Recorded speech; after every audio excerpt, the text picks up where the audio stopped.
Hi mga mi! At dahil Holy Week ngayon, ay iwas-iwas muna tayo sa mga karne, kaya naisipan namin ang reseping ito. Ang main ingredient natin dito ay talong. Kaya ito na, simulan na natin!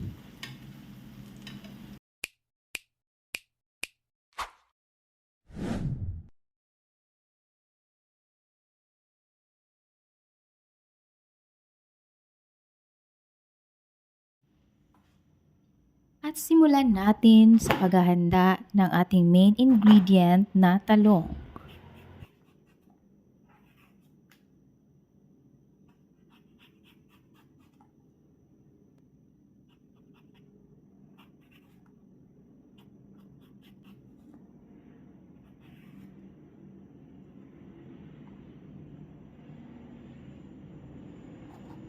At mga mi, huwag nating kalimutan na kapag nahiwa na natin ang mga talong, ay ilagay natin ito sa tubig para hindi ito mangitim.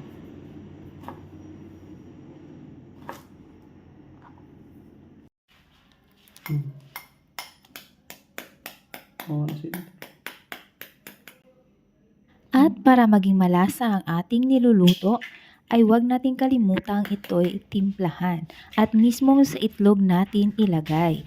Ang ginamit ko pala dito ay Magic Sarap.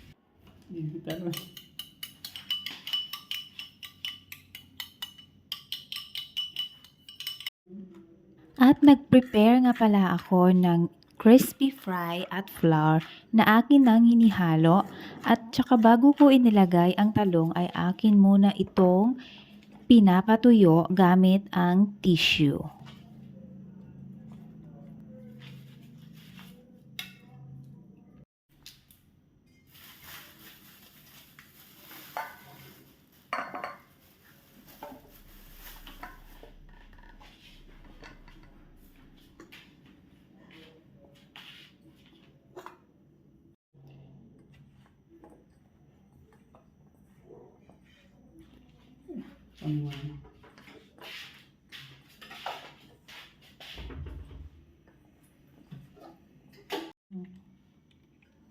Pagkatapos kong maihalo ang mixture ng crispy fry at flour, ay inilagay ko ito sa itlog at ang aking final coating ay ang breadcrumbs.